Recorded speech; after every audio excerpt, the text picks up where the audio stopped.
નથી રહ્યા હવે દેવાલયો પણ સલામત, મંદિરની દાનપેટીમાંથી 15,000ની ચોરી. નથી રહ્યા હવે દેવાલયો પણ સલામત, મંદિરની દાનપેટીમાંથી 15,000ની ચોરી.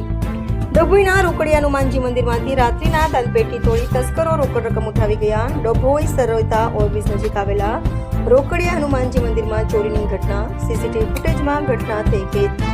ડભોઈમાં પોલીસની રાત્રિ પેટ્રોલિંગ પર ઉઠ્યા સવાલ. ચોરી કરી ભાગી છૂટેલા તસ્કરોને પકડી પાડવા પોલીસે કાર્યવાહી હાથ ધરી. 9 ઓગસ્ટે બનેલી ચોરીની ઘટના પ્રકાશમાં આવી.